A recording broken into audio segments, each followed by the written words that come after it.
थोड़ा ब्रह्म मुहूर्त में उठना चाहिए। देखो, यदि जीवन को सार्थक करना है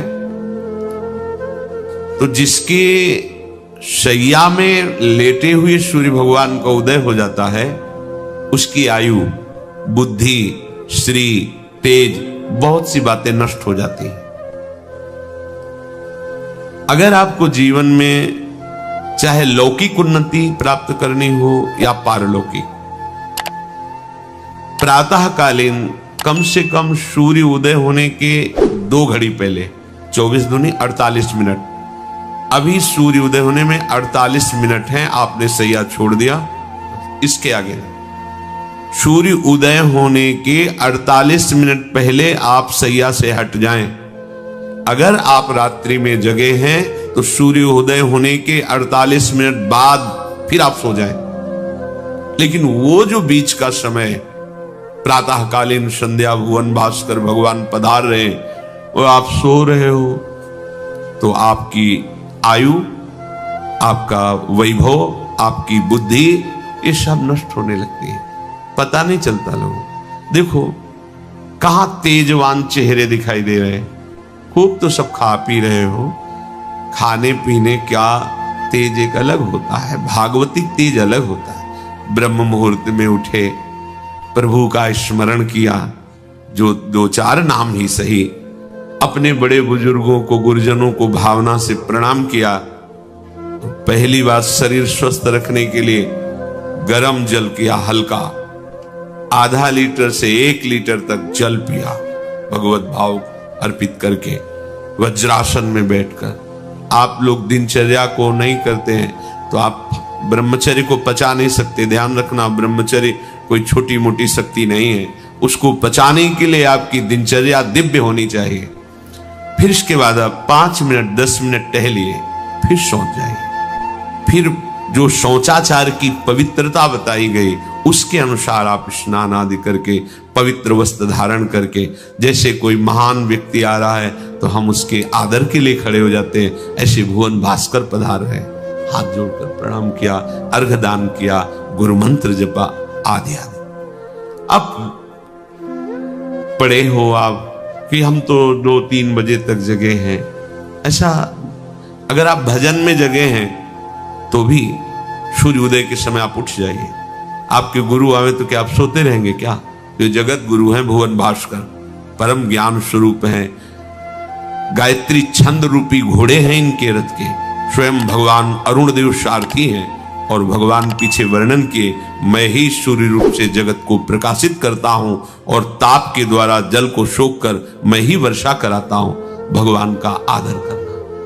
जो सूर्योदय तक सोते हैं उनकी बुद्धि में भागवतिक बातें, अध्यात्म बातें आ जाए, मेरी समझ में नहीं आता। अगर आप थोड़ा भी शरीर स्वस्थ रखना चाहते हैं तो जैसे नियम से भजन वैसे व्यायाम आवश्यक है। सबसे प्रार्थना है, ये दवाइयों के बल पर जीना बंद करो।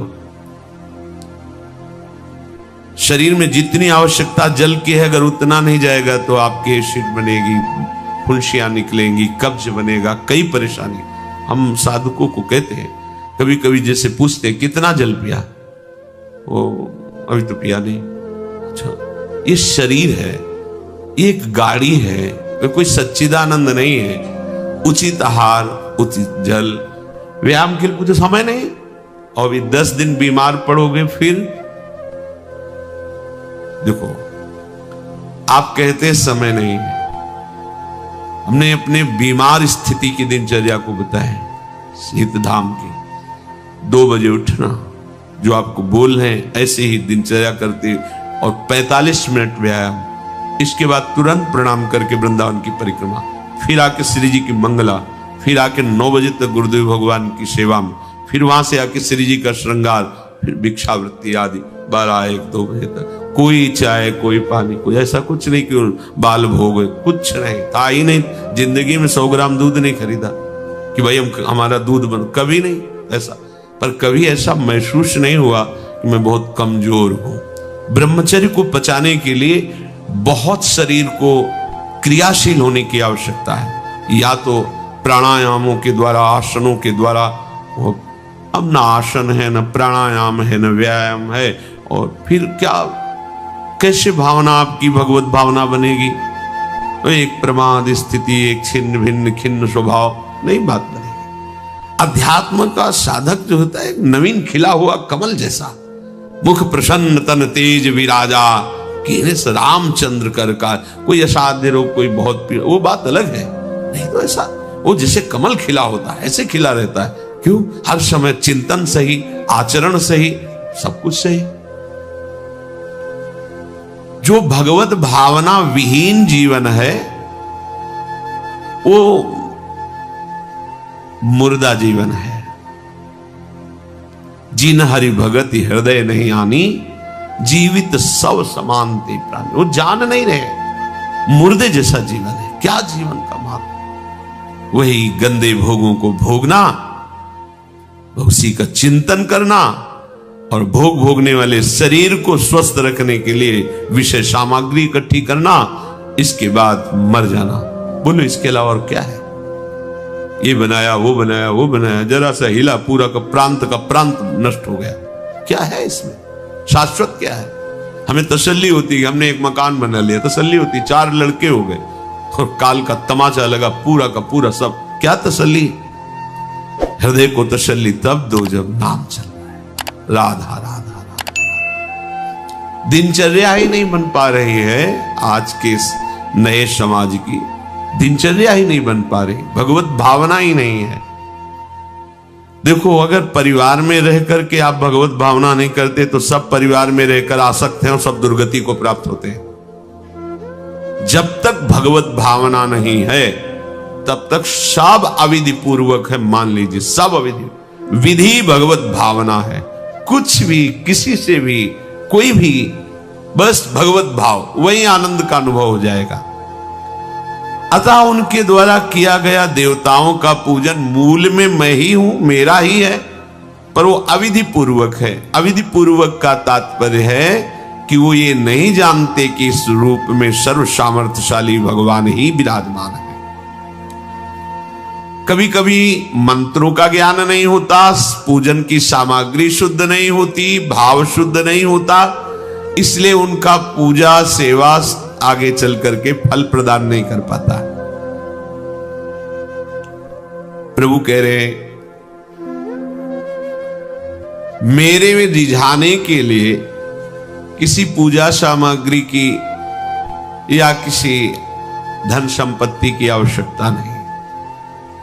पिता को बस इतना ही चाहिए कि वो अपनापन करके दौड़ के उनकी गोद में बैठ जाए, बस अपनापन प्रभु को चाहिए।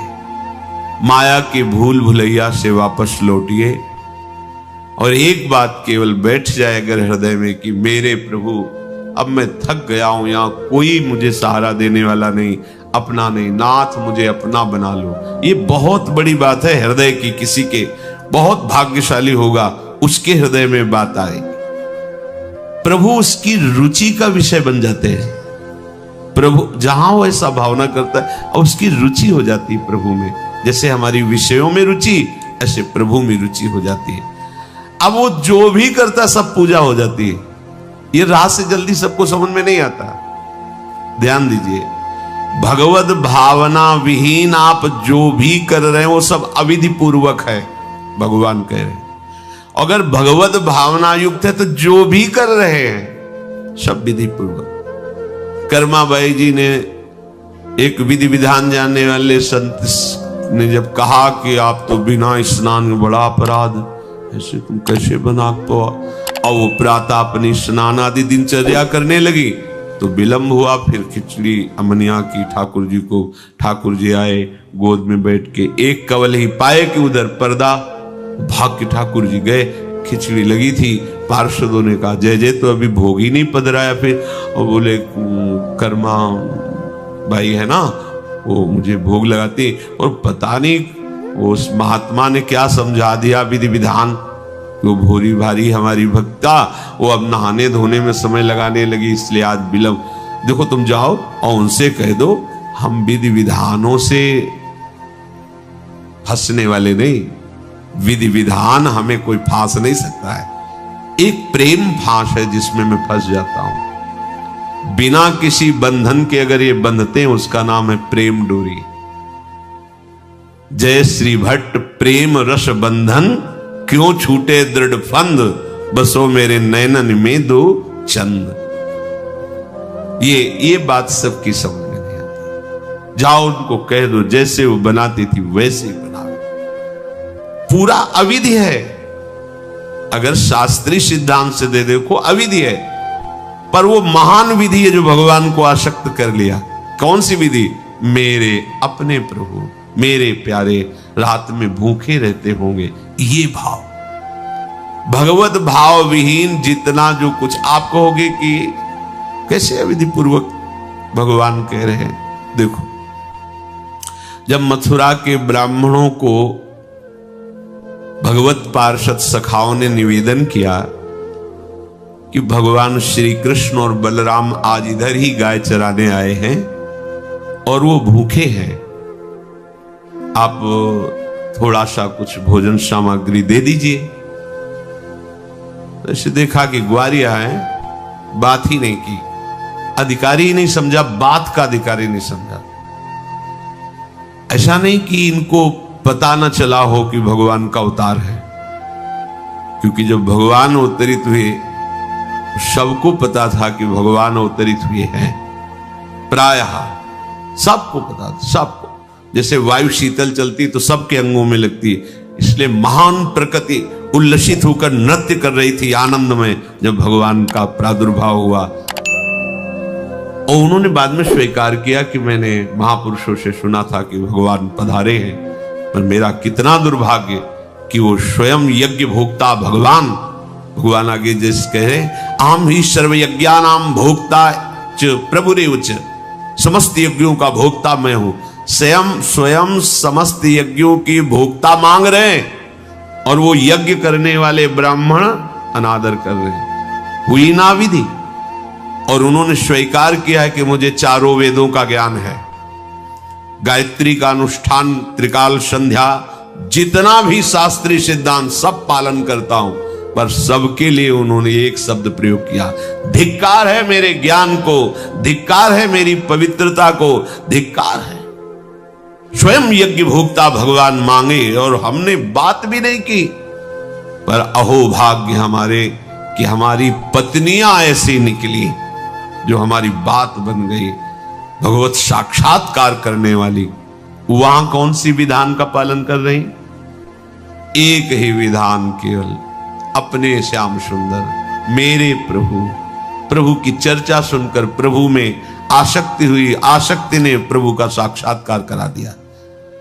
भगवत भावना विहीन बड़े से बड़ा कार्य प्रभु को बिल्कुल पसंद नहीं। दुर्योधन ने दुशासन के महल में ऐसी भोग सामग्रियों का रचना करवाया था कि देवराज इंद्र भी ललचा जाएं, और मूल उद्देश्य था कि श्री कृष्ण को रिझा लेंगे, अपने पक्ष में कर लेंगे। प्रभु ने उनसे वार्ता जब संधि की तो उन्होंने कहा कि बिना युद्ध के 5 गांव की बात क्या, सुई के अग्रभाग भी नहीं दे सकता, सुई के अग्रभाग भर भी जमीन नहीं दे सकता।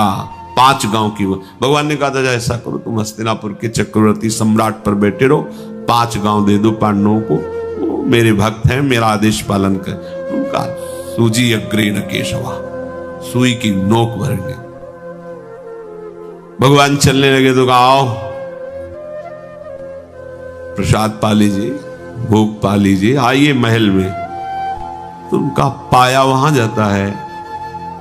यदि पवाने वाले में प्रीति हो या पाने वाले को मिलता ना हो, बहुत भूखा हो, मेरे को भूख नहीं है, तेरे में प्रीति नहीं है, चल दिए भगवान उधर गए भी नहीं, और गए का भगवत भाव भावित विदुर जी के घर, वहां मांग करके छिलके पाए। देखो, छिलके पवाना विधि है, अविधि है। अभी सेवा अपराध में सुन रहे थे ना, हाँ, अच्छा से अच्छा पदार्थ प्रभु को पवाना, और वो अच्छा पदार्थ तो फेंक रही है। और छिलका पवा रहे, अविधि है, पूरी अविधि है, लेकिन यही सही विधि है, क्योंकि वो है ही नहीं भाव में। भाव में इतनी ऊंचाई पर डूबी, उन्हें कोई, जैसी विदुरानी जी वैसे ही लालजू महाराज पा रहे, उनको भी शुद्ध लगे और कह रहे वाह बहुत सुंदर, बहुत स्वादिष्ट। वो भाव पवा रही तो वो भी भाव का स्वाद ले रहे। अपने उपास्य देव में प्रियता हो जाना ये सारी विधि है। इसीलिए अपने वृंदावन उपासी जन जो है, वृंदावन रसोपास्य, यहां मंत्रों के आदेश से सेवा पदार्थ समर्पित नहीं किया जाता।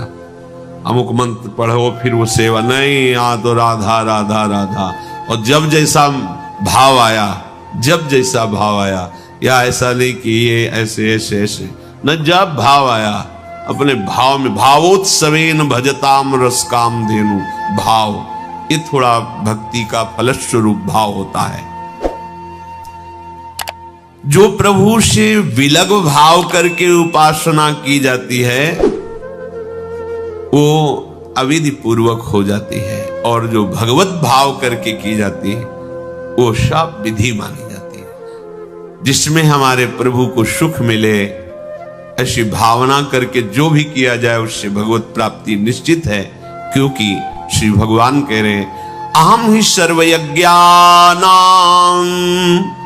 भोक्ता च प्रभुरेव च न तु माम अभिजानन्ति तत्वेनातश्च्यवन्ति ते। क्योंकि सब यज्ञों का भोक्ता मैं हूं, मैं सबका स्वामी हूं, परंतु ये जो मेरे से विमुख हैं ये ऐसा नहीं जानते हैं, ये मुझे तत्व को नहीं जानते, इसलिए ये अन्य भावना किया करते हैं। जो मेरे को नहीं जानते हैं, मेरे भाव से नहीं है, वो कुछ भी करें उनका पतन ही होता है। बात इसमें यह है कि जब अविनाशी नित्य चिदानंद भाव ही नहीं है तो विनाशी खेल में सत्य भाव से लगोगे तो तुम अविनाशी का विनाश ना होते हुए भी विनाश की सारी लीला सहनी पड़ेगी। जैसे आत्मस्वरूप जो हमारा स्वरूप है उसमें किसी शस्त्र का, मंत्र का, किसी भी दैवी शक्ति का कोई भी बस नहीं है। जो हमारा आत्मस्वरूप है कि मंत्रवेत्ता कोई भस्म कर दे, किसी दिव्यास्त्र का संधान करके हमारी आत्मा को छेद भेद दे, अक्लेद्य है, अशोष्य है, अदाय है, फिर भी हम जलते, जलन का अनुभव करते हैं अंतर और बाहर से भी। क्यों? वहां तो बता रहे हैं कि अदाय है, कोई भी ताप आत्मा को स्पर्श नहीं कर सकता, फिर ये जलन क्यों होती है? लगता तो हमें कि मैं अंदर से जल रहा हूं या बाहर से शरीर में अग्नि आदि छू जाए तो ताप लगेगा, क्योंकि हम अपने अविनाशी भाव में नहीं हैं। ध्यान दीजिए, अविनाशी होते हुए भी अविनाशी भाव में ना होने के कारण मुझ अविनाशी तत्व को विनाश की पूरी लीला सहनी पड़ती है, पूरे कष्ट सहने पड़ते हैं। नहीं सहने पड़ते? देखो आप, जन्म मरण मेरा थोड़ी होता है, मेरा स्वरूप नैनम छिन्नन्ति शस्त्राणि नैनम दहति पावकः न चैनम क्लेदयन्त्यापो न शोषयति मारुता, पर हो रहा है। हम जल में डूब के मर सकते हैं, हम वायु के प्रवाह में, हम नाना प्रकार के दुखों के प्रवाह में। क्या हुआ? बोले चूंकि तुम अपने अविनाशी स्वरूप भाव से विलग हो। समझ गए? वही बात यहां श्री भगवान कह रहे हैं कि यदि तुम ये भाव नहीं समझ पा रहे कि सबका भोक्ता मैं ही हूं, सब यज्ञ जितने भी साधन सबका फल प्रभु ही है, मैं सबका स्वामी हूं। जो मेरे को तत्व से नहीं जानते हैं, मेरे पर भाव नहीं करते, उनका पतन ही होता है। कारण ये अविनाशी भाव ना होने के कारण, विनाशी में सत्यत्व भाव होने के कारण परिणामता कुछ हाथ नहीं लगेगा, केवल नाश ही नाश। जब हम प्रभु की तरफ चलते हैं तो उसमें प्रधानता होती किसी संत या शास्त्र के वचन, ऐसे आप चल ही नहीं सकते। एकमात्र भगवान, उनका नाम, इधर उधर ये सब नाम जप करने से जैसा मैं प्रसन्न होता हूं, संतुष्ट होता हूं, वैसा किसी साधना से नहीं। वेदाध्ययन, तपस्या, यज्ञ, तीर्थाटन, इनसे मैं वैसा प्रसन्न नहीं होता जैसा नाम जप से होता हूं। नाम कीर्तन द्वारा भक्त मुझे खरीद लेते हैं। आहा, नाम जप, नाम कीर्तन द्वारा भक्त मुझे खरीद लेते हैं, मेरे साथ अभेद भाव को प्राप्त हो जाते हैं। तू कोई भी हो, किसी भी जाति का हो, कैसा भी हो, मेरा नाम जप करेगा तो मैं तुझे परम पद प्रदान करूंगा। मेरे प्राणों के भी प्राण, तू मेरा अंश है और कोई नहीं है। ये जाति पाति सब बाहरी बात, पंचभूत हमारे जैसे वैसे तुम्हारे सबके, हम जैसे भगवद आत्मा हैं वैसे तुम भी भगवद अंश आत्मा हो, कोई भेद नहीं, सब मायाकृत है। तू मेरा नाम जप कर, मेरे प्राण, मेरे सर्वस्व, तू क्यों विलख रहा है? एक बार तू मेरी शरण में होकर मेरा नाम जपना शुरू कर, मैं अपने समान न बना दूं तो कहना, मैं तुल्यो जायते नरा। इस कलिकाल में सबसे कठिन है भगवान नाम निरंतर जपना। अन्य अन्य साधनों में तो रुचि हो सकती, लेकिन निरंतर नाम जप। पुकार कर कहता हूं, प्रीतम तू मेरी बात पर विश्वास कर। जन्म जन्मांतर तेरे को रोते हुए चिंता शोक में व्यतीत हो गए, अब मैं बुला रहा हूं। अय मेरे लाल, अय मेरे आनंदंश, अय मेरे आत्मस्वरूप, तू डर मत, केवल मेरा नाम जप कर। जगतः प्रलय प्राप्ते, ब्रह्मलोक का विनाश, ये सब मैं लीला से करता हूं, लेकिन जो मेरी शरण में भक्त होता है उसके ऊपर प्रलयंकारी अग्नि भी अपना प्रभाव नहीं डाल सकती। अविराम नाम ले, कोई रोग, कोई शोक, कोई दुख, कोई दन्यता तुझे नहीं छू सकती। मैं तुम्हारे सामने नाचते नजर आऊंगा, इसलिए तू हर समय आनंद में डूबा रहेगा। तू सर्वत्र मुझको आनंद में देखेगा। सहज सरल सुगम पंथ है नाम जप, नाम कीर्तन। मेरे नाम की प्रभा वेद वेदांत पारगामिनी है, अर्थात कुछ पढ़े नहीं हो, शुरू कर दो राधा राधा राधा राधा, सब ज्ञान अपने आप प्रकाशित हो जाएगा, देख लेना। ये निज अनुभव कहूं खगेशा, ये अपने हृदय की बात कहता हूं। एक पढ़ाई लिखाई जागतिक होती है, एक भागवतिक होती है। सब वेद का अर्थ नाम में छुपा हुआ है, सब शक्तियां नाम में भरी हुई हैं, सब ज्ञान नाम में भरा हुआ है, सब सामर्थ्य नाम में भरी हुई है। करे कि रामदास बाबा जिस चटिया पे बैठ के भजन करते थे, उस चटिया में इतनी सामर्थ्य आ गई थी कि लोग वहां जल चढ़ाकर माथा रखते और कामना करते तो कामना की पूर्ति हो जाती। फिर नाम जापक की कौन सी कामनाएं बकाया रहेंगी? इसलिए नाम और मैं भिन्न नहीं हूं। नाम लेना मतलब मेरे साथ रहना, अविराम नाम लेना मतलब कोई भी रोग शोक दुख दैन्य तुम्हें छू नहीं सकता, पक्का नहीं छू सकता। भारी से भारी वेदना शरीर में होती है और मन आनंद में डूबा होता है। ये अलौकिक केवल भगवान की शरणागति से स्थिति होती है। ये जो दहाड़ है ये शरीर से नहीं है, ये भगवान से है, ये केवल भगवान से है। और हम इसलिए कहते हैं कि आप भी, ये शरीर सच्चिदानंद नहीं है, बिल्कुल लिस्ट लगी हुई है। शरीरम व्याधि मंदिरम, कोई ना कोई भयानक रोग ग्रसित होगा और सबको यहां तड़प के जाना पड़ता है। इसलिए नाम का आश्रय लो, गरज के जाओ, तड़प के नहीं। राधा राधा राधा, अविनाशी का बच्चा हूं, अविनाशी अंश हूं और अविनाशी का चिंतन करते हुए दहाड़ कर जाऊंगा। ऐसे नहीं जाना मृत्यु लोक से परास्त होके। एक ये विकार, वो घटना, ये चिंता, वो शोक, भगवान की शरण में होकर सब रौंदते हुए भगवान ने स्वयं अवतार लेकर दिखाया है। संघर्ष ही जीवन है, ये कायरों का जीवन नहीं है। मनुष्य जन्म एक कायरों की तरह भड़बड़ाने की जरूरत नहीं है। तपस्या करो, भजन करो, संयम से रहो, जीतो माया पर विजय प्राप्त करके जय जयकार भगवान की मनाते हुए चलो। सरल सहज सुगम पंथ है नाम जप, और आज तक कोई सिद्ध हुआ है तो नाम से ही हुआ है। पकड़ में नहीं आता नाम। काहे कि भगवत मार्ग के पथिक हो, तुम्हारे हृदय में तार नहीं चल रहा, मंत्र का, नाम का तार नहीं चल रहा, भगवत चिंतन का तार नहीं चल रहा। तुम चैन से खड़े हो, तुम खा रहे हो, पी रहे हो, सो रहे हो, कैसा तुम्हें जीवन मिला है, तुम्हारा पता नहीं कैसा हृदय है, चैन नहीं, आज भी चैन नहीं। हर समय दिमाग में कहीं ज्यादा तो नहीं सो गया, 8 बजे सोए, 10 बजे, 11 बजे, बार बार घड़ी में, जहां 12 बजे तो उठ के बैठ गए, खत्म किए।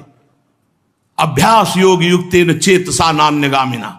अरे यार, शरीर छूटेगा आज नहीं तो कल, कमाओ सच्चिदानंद शक्ति कमाओ, भगवान का नाम जप करके रात रात भर भजन कर रहे हैं।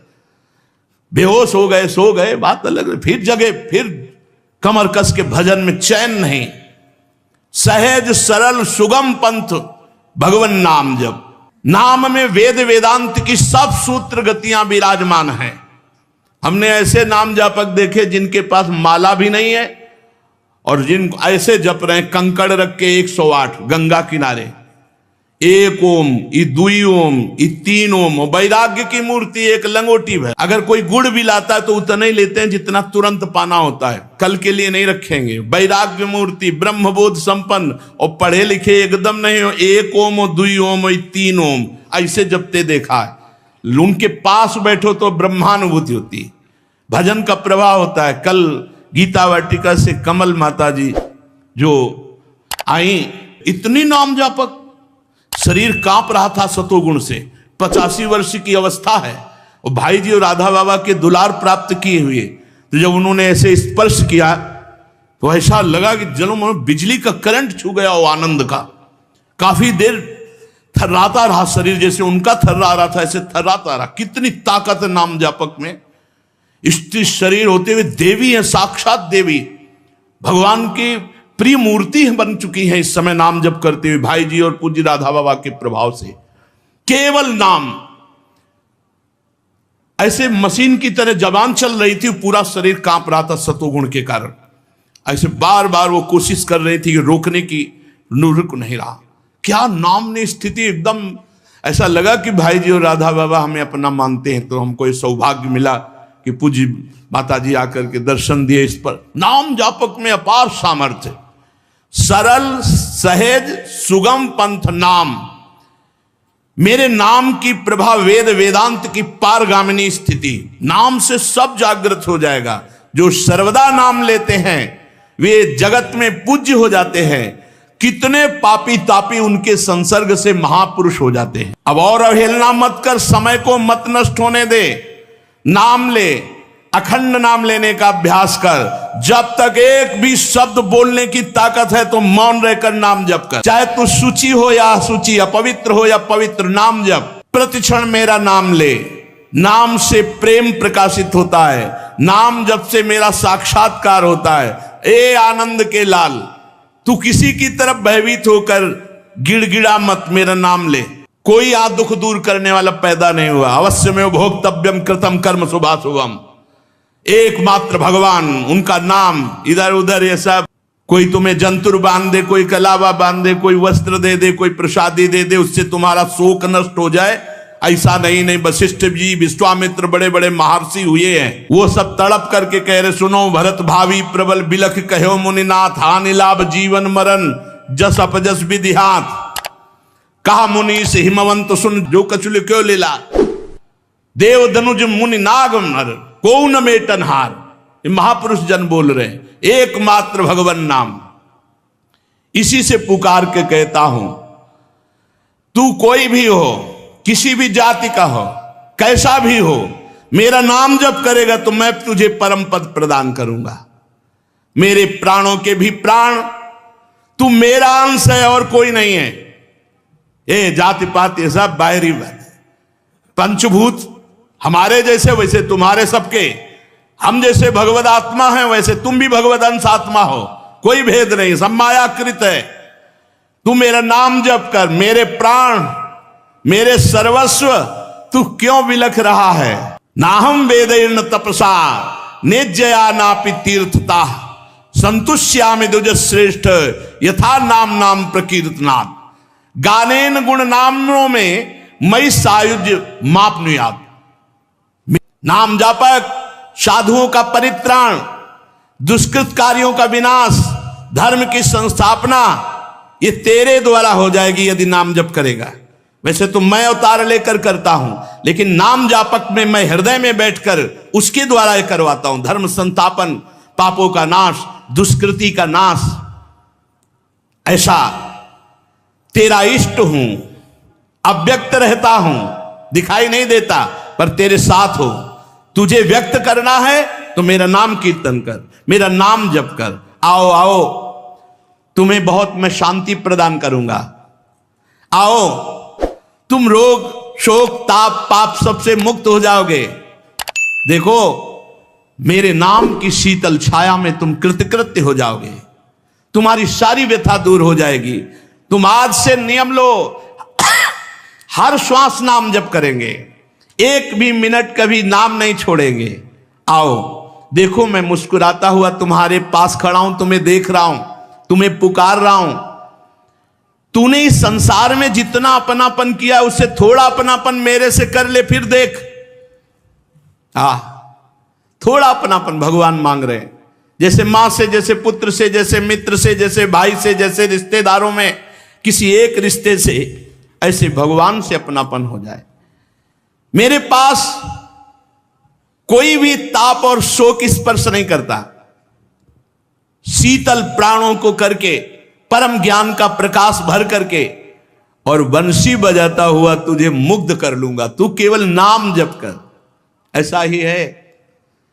फिर जब इनकी लीला का प्रकाश होता है तब आनंद ही आनंद छाया रहता है। चाहे जितना कष्ट हो, ये मन को खींचकर अपनी लीला में ले जाते हैं। मैं तुम्हें वचन देता हूं, तुम्हें कभी भी शोक, चिंता, भय नहीं होगा। तुम केवल निरंतर नाम जप करो, निरंतर नाम जप। केवल अपनी उपासना में चित्त दे तो माया नाम की कोई वस्तु नहीं है। मां माने नहीं, या माने जो, जिसकी सत्ता ही नहीं है। ना सतो विद्यते भावो, ना भाव विद्यते सता। सत का कभी अभाव नहीं, असत की कोई सत्ता नहीं है। जिसकी सत्ता नहीं है उसकी सत्ता मान करके यदि चिंतन करोगे विकारों का, तो कभी निर्विकार नहीं हो सकते। निर्विकार होने के लिए तुम निर्विकार हो। साक्षी मात्र अंतःकरण के रहो, देखें कौन विकार तुम्हें परास्त करता है। नहीं, ज्ञान की बात समझनी ही नहीं है। अंतःकरण में तदात्म भाव करके मैं स्त्री, मैं पुरुष, मैं भोक्ता, मैं करता, इसी से तो दुर्गति हुई है। इसी भाव को तो संभालना है। विचारवान ही भजनानंदी है, जो असत विचारों का त्याग करके सत विचार में स्थित रहता है। सत विचार से अंतःकरण को भर देता है। सत आचरण जिसके होते हैं, सत चिंतन जिसका होता है, उसे ही सतमात्मा कहते हैं, उसे सतमार्गी कहते हैं। इसलिए उपासक डरने की जरूरत नहीं है कि हाय हाय काम, क्रोध, लोभ, मोह, मद, मत्सर। अगर ये इतने बड़े वीर होते तो आज तक कोई भगवत प्राप्ति कर ही नहीं पाता है। लेकिन भगवान के सामने नहीं, शरणागत के सामने नहीं। आप शरण में नहीं रहते, अहंकार में रहते हैं, इसलिए आपका नाश करने के लिए इनका आक्रमण होता है। अगर शरण में हो तो वही काम, क्रोध, लोभ, मोह, मद, मत्सर सब भगवत स्वरूप होकर भगवत प्राप्ति में सहयोग करने लगते हैं।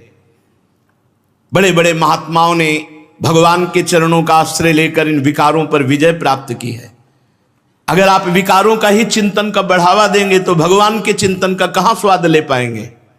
ये खिलवाड़ का मार्ग नहीं है। आज सब खिलवाड़ शुरू हो रहा है। जिंदगी बर्बाद होती जा रही है, एक एक श्वास हमारी नष्ट होती जा रही है। हम मुक्त होने के लिए चले हैं, भगवत प्राप्ति के लिए चले, वही धंधा व्यापार, वही नौटंकी नाटक।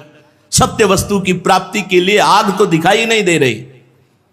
आज का समय ऐसा हो गया, जो जितना अर्थ कमा पावे भूत बना हुआ अर्थ में लगा हुआ है। बस दिव्यता अपने अंदर भरी है, जो भगवान को अधीन कर ले उसको जागृत करने के लिए समय नहीं है। भेष दिव्यता का है, उद्देश्य हमारा नीच होता चला जा रहा है। वही दुनिया का प्रपंच, यश, कीर्ति, वाहवाही, रुपया, पैसा, बस सच्चिदानंद भगवान के लिए जीवन निर्वाह करते हुए पूरा समर्पण कर देना, ये वो मार्ग है भाई। केवल भगवान, केवल भगवान। सुने तो भगवान, देखे तो भगवान, बोले तो भगवान, तो जगत मंगल सातरत्य सातरत्य सा लोकांतारयति। डरने की जरूरत नहीं, संभलने की जरूरत है। पूज्यपाद श्री सीताराम ओंकारनाथ जी महाराज, प्यारे, मुझ में संभव और असंभव इसकी कल्पना भी नहीं है। असंभव को भी संभव कर दे, संभव को भी असंभव कर दे, उसका नाम भगवान है। जो मशकें करें बिरंचिया जा जाए मशकते हैं, ब्रह्मा को मच्छर बना दे, मच्छर को ब्रह्मा, हम उनके दास हैं। ये काम क्रोध लोभ मोह मद मत्सर भगवत विमुखता के कारण आक्रमण करते हैं। मैं कमल नाल कोमल से हाथी को बंधवा सकता हूं, मैं गाय के खुर के गड्ढे में सुमेरु पर्वत 4 लाख योजन का उसको डुबा सकता हूं। मेरी सामर्थ्य का कोई निर्णय कर सके आज तक ऐसा पैदा नहीं हुआ। ऐसी शक्ति जिसने मेरे में है, किसी में जिसमें भी देता हूं मैं ही देता हूं।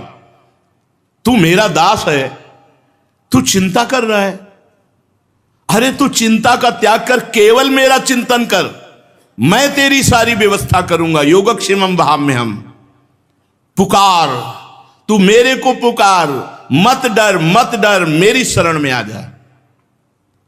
तू नाम ले, जब तक तेरा मन स्थिर नहीं हो रहा तू नाम पकड़, नाम, तब तक तू नाम का आश्रय ले, और फिर नाम जब तुझे पकड़ लेगा तो देख तेरे पैरों के नीचे से पृथ्वी खिसक जाए, या सिर पर आकाश टूट पड़े, या सर्वनाश की स्थिति आ जाए, तू मेरा नाम न छोड़ना, तो देखना क्या होता है।